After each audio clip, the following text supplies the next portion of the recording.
The lonely ranch. The ranch sat on the edge of the desert, where the land stretched wide and silent. For miles, there was nothing but dry earth, crooked fences, and the endless sky. The sun burned hard in the day, and the stars shone like silver fire in the night. It was a place far away from cities, far away from noise, and far away from people, and there lived Ethan Cole, a man who had chosen this loneliness for himself. His face was weathered from years under the sun, his hands rough from hard work, and his eyes carried the weight of many silent nights. Once he had a family. Once he had laughter in his home. But life had taken too much from him. His wife, gone in sickness, and his grown children, scattered far away in their own busy lives. Now only the creak of the wooden porch and the howl of coyotes kept him company. Every morning Ethan woke before dawn. He brewed his coffee in a rusty old pot, fed his horses, and walked the same paths across his land. His routine was steady, simple, but also heavy with silence. Sometimes he would stand at the fence, looking at the horizon, as if waiting for someone who never came. The neighbors were miles away, and the postman came once a week. Loneliness was not a stranger to him. It was his only friend. But lately, something was different. At night, when the wind was quiet, he had begun to notice strange things. A flicker of light in the sky that wasn't a star. Shadows moving across his barn when no one was there. The animals grew restless too. His old horse snorted and kicked at the ground at midnight, staring at the sky as if sensing something Ethan could not see. One night, while sitting on his porch, he watched a light move slowly above the desert. It wasn't like any airplane he had ever seen. It glowed, silent and steady, before vanishing into the dark. Ethan rubbed his tired eyes and told himself it was just his imagination. But deep inside, a part of him knew. Something was coming. Days passed, and the signs grew stronger. The radio in his kitchen crackled with static even when it was turned off. The water in the trough shimmered strangely, rippling as if disturbed by invisible hands. Ethan felt the land holding its breath, waiting. On the seventh night, the sky changed. A storm rolled in, sudden and violent. Dark clouds gathered, lightning split the heavens, and the wind carried a low hum, like a distant engine. Ethan locked his barn and hurried inside, but sleep would not come. The storm outside felt unnatural. He sat by the window, watching the rain beat against the glass. At exactly midnight, the rain stopped. The silence was so sharp it made his ears ring. He held his breath, staring out into the yard. And then, a knock. Ethan froze. No one ever came, here at this hour. No one ever came at all. His ranch was too far from the town, and his nearest neighbor lived 20 miles away. The sound echoed again, a knock on the wooden door, slow, heavy, and deliberate. His heart hammered. He reached for the old shotgun leaning by the wall, his fingers trembling. Slowly, he stepped toward the door, the floor creaking under his boots. He stood still, listening. Another knock, this time softer, almost pleading. Ethan's throat felt dry. "Who's there?" he called, his voice rough. No answer, only the sound of the wind whispering against the windows. He tightened his grip on the shotgun. His mind raced. Bandits? Strangers? Or something worse? He thought of the strange lights, the restless animals, the storm that had died too suddenly. Gathering his courage, he placed one hand on the door. His breath came slow and heavy, and then, as lightning flashed across the sky, he pulled it open. His eyes widened. There, standing on his porch, were 11 tall figures, cloaked in shadows. Their faces glowed faintly, their eyes shimmering with sorrow. Their clothes shimmered like liquid silver, but they were torn and ragged, as if they had traveled far through storms and fire. Rain dripped from their pale hair, and their hands were clasped together as if in prayer. They did not speak. They only looked at him with eyes full of grief and desperation. And then, the one in front, tall, graceful, yet trembling, whispered in broken words, "Please, help us." Ethan's world, once empty and silent, shifted in a single heartbeat. The lonely ranch was no longer lonely. Something had arrived, something that would change his life forever. The unexpected visitor's Ethan stood frozen at the doorway, his shotgun heavy in his hands. For a moment he could not breathe. The figures on his porch were not ordinary travelers. Their presence felt otherworldly, too quiet, too graceful, and too strange for this empty stretch of desert. The storm clouds above rumbled, throwing quick flashes of light across their faces. In those flickers, Ethan saw what his mind refused: to believe. Their skin had a faint glow, pale like moonlight, and their eyes shimmered with colors no human eyes carried. Some looked tall and strong, others fragile and tired, but all of them carried the same hollow grief, like they had walked through sorrow itself. The tallest of them stepped forward. Her lips parted, and a voice, trembling but soft, reached his. "Ears, please," she whispered, broken English laced with an accent not of this world. "Shelter. We need safety." Ethan's breath caught in his throat. His hand gripped the door tighter. For a second, the instinct to slam it shut rose inside him. He was just an old rancher, alone in the desert. Whatever these beings were, they were far beyond him. But something in their eyes stopped him. They were not here to harm, they were here to beg. Still, suspicion burned in his chest. He raised the shotgun slightly. "Who are you? What do you want here?" His voice shook, harsher than he intended. The woman bowed her head, her silver hair falling like wet strands over her shoulders. Behind her, the other 10 lowered their faces too, as if in deep respect or sorrow. "We widows," she said slowly. Each word dragged as though it hurt. "Husbands. Gone. War. Destroyed. We lost."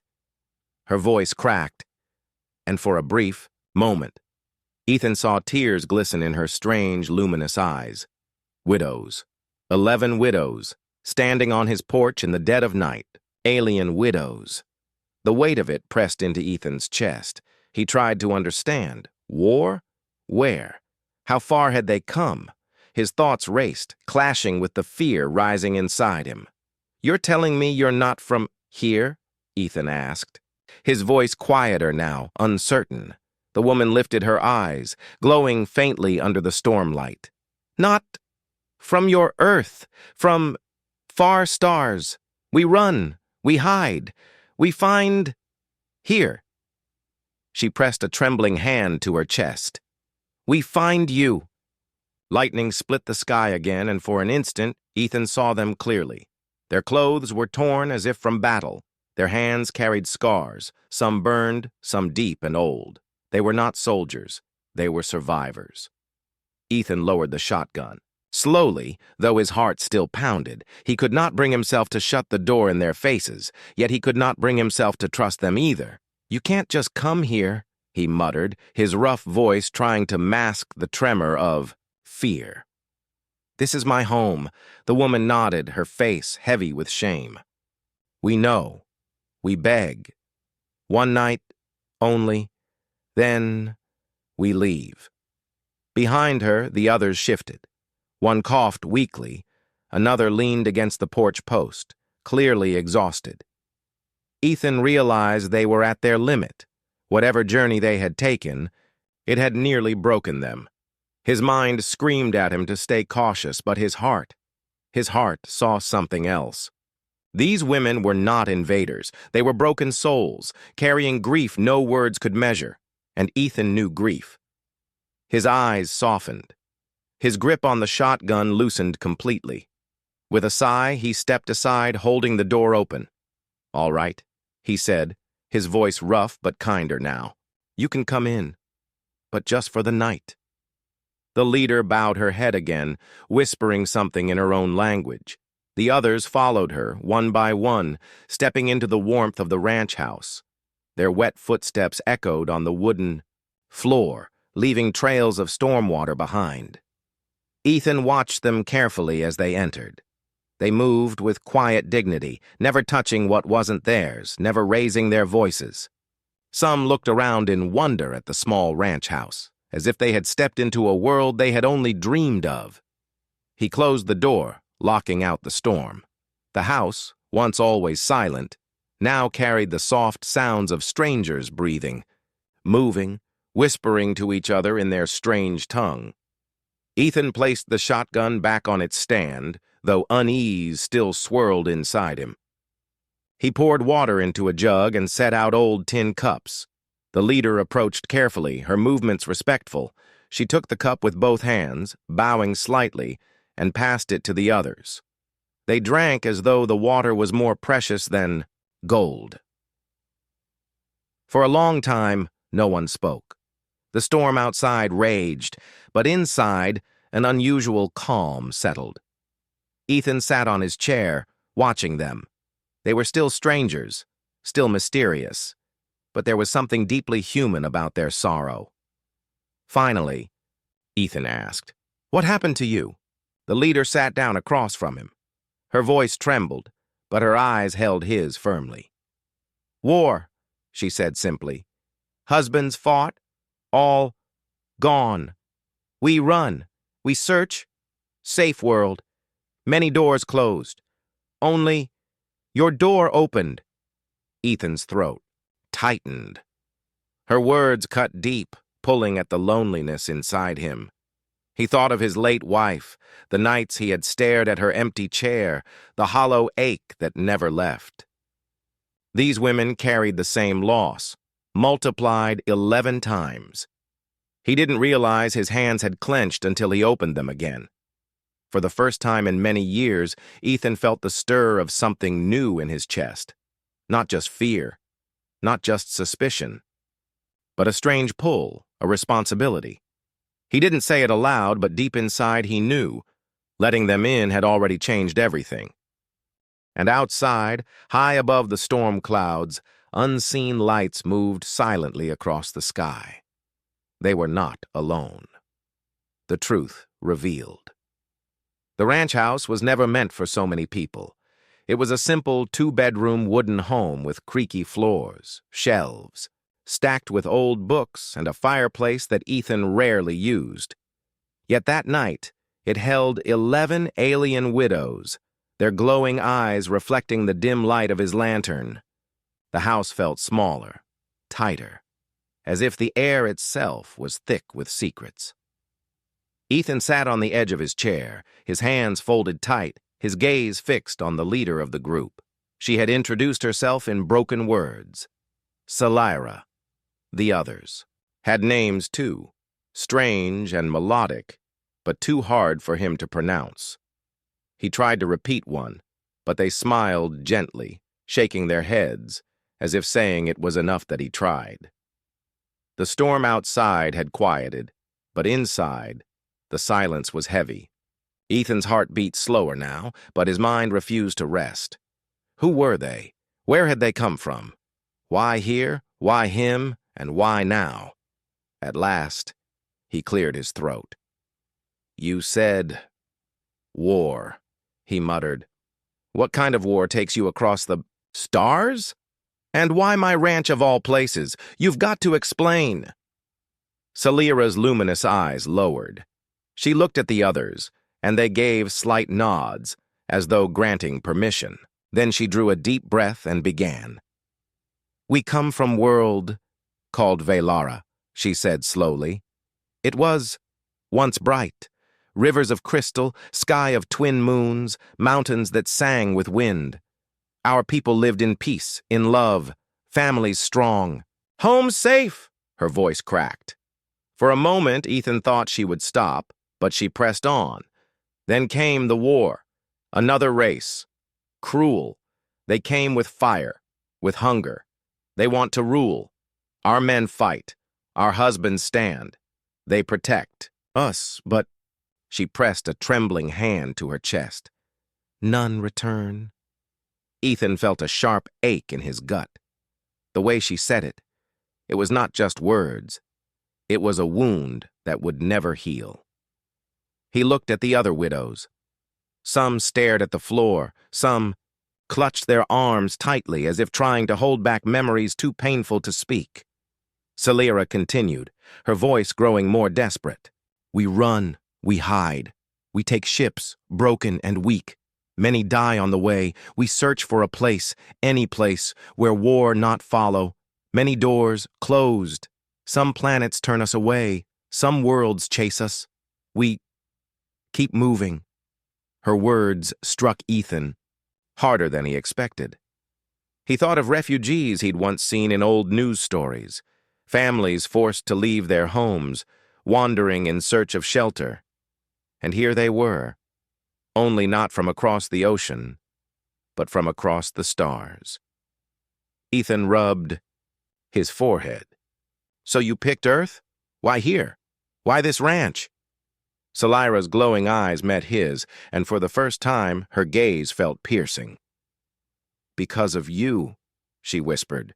The words hit him like a hammer. He almost laughed, shaking his head. Me? I'm no one. Just an old man trying to live out my days alone. Why would anyone, let alone strangers from another world, come for me? But Celera did not smile. She leaned forward, her voice low but steady. Your heart called to us. Ethan blinked, stunned. What? Celera placed her hand against the wooden table, her pale fingers trembling slightly. In the stars, in the dark, we sense energy, pain, sorrow, love, hope. They all shine. Your heart shines strong, lonely, yes, but kind, not empty. You carry grief, but also light. We followed that light. It led us here. Ethan sat back in his chair, his chest tightening. For years he had felt invisible to the world, forgotten. Even his children rarely called. Yet these women from across galaxies were saying his heart had pulled them here. Him, of all people. He didn't know whether to believe them or call it madness. But when he looked at them again, their tired faces, their trembling hands, something inside him whispered that they were telling the truth. The silence stretched long. Ethan stood up, pacing the floor, his boots creaking against the wood. He wanted to deny it, to push them away, to protect his fragile world of solitude, but he couldn't. You don't know me, he muttered finally, his voice low. I'm no savior. I can barely keep this place running for myself. How am I supposed to help 11 of you? Celera stood too, her tall form casting a faint glow in the dim room. She walked slowly toward him, not threatening, but heavy with quiet dignity. She stopped just a step away, looking up into his weathered face. You gave us shelter when all doors closed, she said softly. That is enough. Even if only one night you gave us hope. That is more than anyone else has given. Ethan's throat burned. He wanted to speak, but no words came. Then a sudden sound cut the moment short. The horses in the barn cried out, kicking violently against their stalls. Ethan's head snapped toward the window. What now? He muttered, hurrying to the glass. Outside. The night was dark, but he caught it. A light moving low over the desert, gliding silently, scanning. It wasn't lightning. It wasn't an airplane. It was something else. The widows rushed to the window, their faces pale with fear. Celera whispered a word in her language, one Ethan didn't know, but the terror in her voice told him enough. They had been followed. Ethan gripped the window frame hard, his pulse racing. The truth had been revealed, but with it came danger he never expected. His lonely ranch was no longer just his home. It was now the last refuge of 11 widows from the stars, and somewhere out there, their enemies were still hunting. The bond begins. The strange light in the desert sky faded after a while, but it left behind an air of unease. Ethan shut the curtain quickly, his heart thundering. He was used to storms, coyotes, and even thieves once in a while, but this was beyond him. Inside the ranch house, the widows huddled together, whispering in their soft, melodic language. Their eyes still carried fear, but also gratitude, for at least tonight they had a roof over their heads. Ethan leaned against the wall, staring at them. For most of his life, he had carried the weight of loneliness. He had avoided company, avoided neighbors, even avoided phone calls from his own children. But now, in one single night, his house had filled with 11 strangers, strangers who weren't even human. And yet, the silence didn't feel empty anymore. Morning light, Storm had cleared by dawn. The desert stretched golden under the rising sun, and birds called faintly from far-off mesquite trees. Ethan brewed his usual pot of coffee, the smell filling the kitchen. He expected to sit alone, like always, but when he turned, he found Celira, standing there, watching quietly. She tilted her head curiously at the pot, her silver hair catching the morning light. "What is this?" she asked in broken words. "Coffee," Ethan said gruffly, pouring a cup. He hesitated, then handed it to her. She held it carefully, sniffed the steam, and took the tiniest sip. For a second, her glowing eyes widened. Then she let out a small sound, something between surprise and delight. Ethan almost smiled. Almost. Soon, the others appeared too, drawn by the smell of food. They crowded in the small kitchen, filling the space with soft murmurs and wide, curious eyes. Ethan had little to offer, some bread, eggs from the hens outside, and milk. But the widows treated every bite as though it were a treasure. Watching them eat, Ethan felt something stir deep inside him. It had been years since anyone had shared his table. The sound of spoons clinking against plates, the soft hum of voices. It was a sound he had forgotten he missed. Learning each other as the day went on, the widows began exploring the ranch. 2 of them knelt by the garden, their long fingers brushing the soil, whispering words Ethan couldn't understand. Soon, small sprouts pushed up from the dirt, plants that hadn't been there yesterday. Ethan froze, staring in disbelief. Another widow touched the broken hinge of his barn door. The metal bent, then straightened on its own, as if healed. Ethan's jaw tightened. These women weren't just survivors, they carried powers beyond his understanding. But they didn't flaunt it. They used their abilities with care, as though trying not to disturb the world they had entered. Ethan watched them closely. He didn't trust easily, not anymore. Yet every time he saw them work, mending a fence, gathering eggs, even brushing his old horse with gentle hands, he felt the walls inside him crack a little more. Shared grief. That evening, as the sun painted, the sky in shades of fire, Ethan sat on the porch. The widows sat nearby, their glowing eyes fixed on the horizon. It was quiet for a long time, until one of them, a younger widow named Arian, began to hum. The sound was haunting, low and sad, like the echo of wind through a canyon. The others joined her, their voices weaving together in a melody unlike anything Ethan had heard before.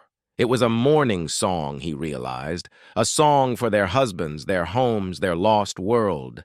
Ethan's chest tightened. He thought of his own wife, of the way she used to hum while cooking, of the silence that had filled the house after she was gone. Without realizing, he closed his eyes and let the song wash over him. For the first time in years, he let his grief rise instead of burying it deep. When the song ended, there was silence. Celira turned to him, her luminous eyes soft.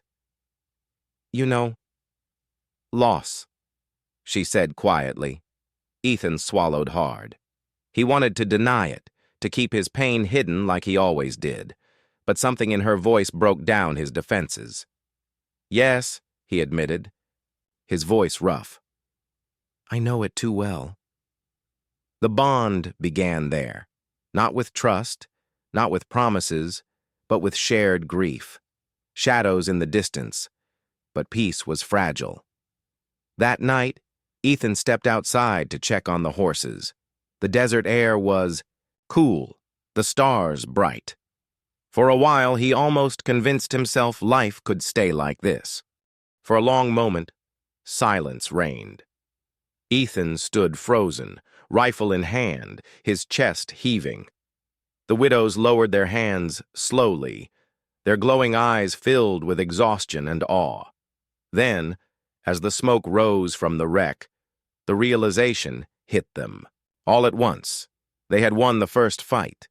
The widows gasped, some laughing softly through tears. One of them, Arian, collapsed to her knees, whispering words of thanks in her tongue. Celira placed a hand on her shoulder, her own face glowing with fierce pride. Ethan lowered his rifle, his arms trembling from the weight of it.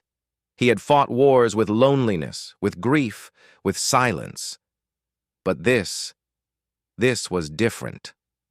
For the first time in years, he felt alive, not because he was strong, but because he had chosen to stand for something beyond himself. A family in the making. That night, the ranch was alive with quiet energy. The widows gathered around Ethan's small fire pit, their glowing eyes reflecting the flames. They prepared food with him, their strange songs mixing with the crackle of fire. For a brief moment, it almost felt like family. Something Ethan hadn't felt since his wife passed. Celira sat beside him. Her voice was soft. You fight. With heart. Stronger than weapons. Ethan gave a small, rough chuckle. Hearts. All I've got left. She tilted her head, her glowing eyes studying him. That is enough. For the first time, Ethan didn't argue. He believed it. A new threat, but peace lasted only so long. Late into the night, as the widows rested and Ethan sat watch with his rifle, a sound rolled across the desert sky. A deep, vibrating hum, much louder, much heavier than before. Ethan's heart sank. He knew that sound now. He stood, scanning the horizon, and his blood ran cold. In the distance, far beyond the hills, red lights filled the sky. Not one, not two, but many. The Dravari weren't sending just a scout anymore. They were sending an army. Ethan gripped his, rifle tighter, his jaw set. The first battle had proved one thing. Together, they were strong. But the real war was only beginning. A new beginning. The desert sky glowed with red lights. Ethan stood on his porch, his rifle heavy in his hands, his eyes locked on the horizon. The Dravari were coming, not just one scout, not just a single ship, but many. Their deep, rumbling hum filled the night like a war drum. Behind him, inside. The small ranch house? 11 alien widows stirred awake, their glowing eyes flickering with fear. They had known this moment would come. No matter how far they ran, no matter how many doors they knocked upon, the Dravari never stopped chasing. Celira joined Ethan on the porch, her silver hair catching the faint light of the stars. She looked out at the red glow and spoke softly. They will not stop until we are gone. Ethan's jaw tightened. Then we don't run. Not anymore. Preparing for the final stand. The widows gathered, their sorrowful eyes now burning with resolve. They had already lost their husbands, their home, their world. But here on this lonely ranch, they had found something they thought was gone forever. Hope. They worked together quickly. Some raised protective shields of shimmering blue light around the house and barn. Others placed glowing stones in the soil, which pulsed like beating hearts, creating traps of energy. Arian, the youngest, whispered to the earth and the desert. Plants grew taller, sharper, forming a natural wall of thorns around the fences. Ethan prepared in his own way.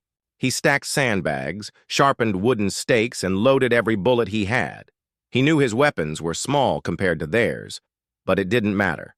His strength wasn't in steel, it was in his heart, and the land he had tended all his life. For the first time, man and widow stood not as strangers, but as one family. The battle for the ranch, the Dravari ships appeared like burning stars. They roared low over the desert, their black and red hulls glinting with menace. The air trembled as beams of energy blasted down, tearing trenches in the sand. But this time, the ranch was ready. The widows raised their hands, their voices joining in a song of power. Their shield expanded across the yard, glowing like a dome of light. The Dravari beams struck it, rippling violently, but it held. Ethan fired his rifle, his shots small but sharp, aiming for exposed joints on the ships. Against all odds, some bullets sparked, some struck true, forcing the machines to stagger. "Again!" Ethan shouted, his voice raw.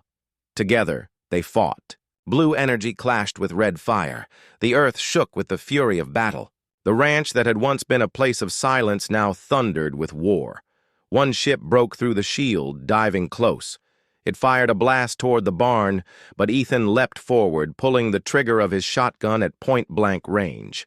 The blast tore into its underbelly, and the widows added their own energy. The ship exploded, crashing into the desert floor in a storm of flames. Cheers and cries of defiance rose from the widows. For the first time, they weren't just running. They were fighting, a choice of heart, but the battle wasn't without cost. Arian collapsed, her energy drained. Two others struggled, their glowing hands trembling as the shield flickered dangerously. Selira herself swayed on her feet, her face pale with exhaustion. Ethan rushed to her side, steadying her. "Don't give up now," he said fiercely. She looked at him with weary eyes. "We cannot hold forever." Ethan's mind raced. He looked around. The ranch, the land he had lived on all his life. He thought of his wife's memory, of the silence he had endured, of the loneliness that had nearly broken him. And then he thought of these women, widows who had lost everything, yet still fought to live.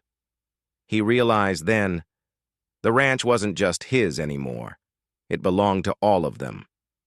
With a deep breath, Ethan shouted to the widows, his voice carrying through the chaos. "We fight for this place. We fight for each other. And we don't stop until they're gone." They didn't understand every word, but they felt the fire in him. Their eyes lit up again, their voices rising in unison. Their power surged, brighter than ever before. Turning the tide together, they unleashed one final strike. Ethan fired every bullet he had, his arms aching, his chest heaving. The widows' voices joined, weaving light into a massive wave of energy that cut across the sky. The Dravari ships staggered under the assault. One after another, they faltered, sparks bursting from their hulls. Finally, with a thunderous roar, the remaining ships pulled away, retreating into the night sky. The hum faded. The red lights disappeared. The ranch fell silent once more. After, the Storm Ethan dropped to his knees, his rifle slipping from his hands. He was exhausted, his body aching, but his heart was alive. Around him, the widows collapsed too, drained but smiling, their glowing eyes filled with relief. They had won. Against all odds, they had stood their ground. Selira knelt, beside him, her hand resting on his shoulder. "Because of you, we live." Ethan shook his head, his voice rough. "Because of us, together." For the first time in years, he didn't feel alone. A new beginning. The days that followed were quiet. The Dravari did not return, at least not yet. The widows stayed, helping repair the fences, planting strange seeds that grew into glowing crops, and mending the barn with their light. The ranch changed. It was no longer just a lonely man's refuge. It became a place of healing, of hope, of new life. Ethan found himself smiling more, speaking more, even laughing at times. The widows, once broken by grief, now sang songs of life, their voices carrying across the desert. And in those moments, Ethan realized something profound. He had opened his door to strangers, but what had entered wasn't just danger. It was family. The lonely ranch was lonely no more.